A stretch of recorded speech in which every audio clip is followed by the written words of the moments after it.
तर अर्थसंकल्पासाठी 82 लाखांच्या trolley bags खरेदीचा निर्णय घेण्यात आलेला आहे। डिजिटल युगात अर्थसंकल्पासाठी 82 लाखांच्या बॅग्स खरेदीचा हा निर्णय घेण्यात आलेला आहे।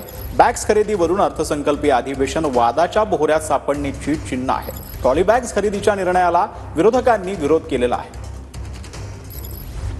ज्या शेतकऱ्यांनी आत्महत्या केली अशा त्या शेतकऱ्यांच्या कुटुंबाला जी मदत दिली जाते ती मदत अजूनपर्यंत तिथं असणाऱ्या शेतकऱ्यांना मिळालेली नाही। दुसऱ्या बाजूला आपण जर बघितलं तर आमच्यासारख्या आमदार म्हणजे सर्वच आमदारांना बॅगा देण्यासाठी 83 लाख रुपये खर्च केला जातोय। हीच ती वेळ आहे की या बॅगा बिगा आता बंद करा।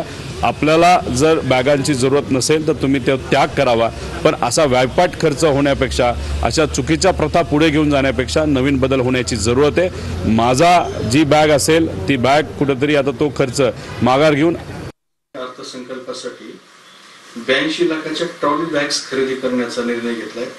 पेनड्राईव्हच्या काळात 82 लाखाच्या बॅग्स खरेदीवरून अर्थसंकल्पीय अधिवेशन वादाच्या बोहऱ्यात सापडलं आहे। हे आता समोर आलं।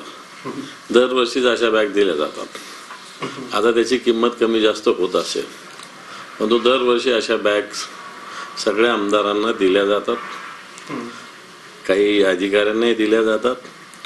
रुटीन ती प्रथा आहे।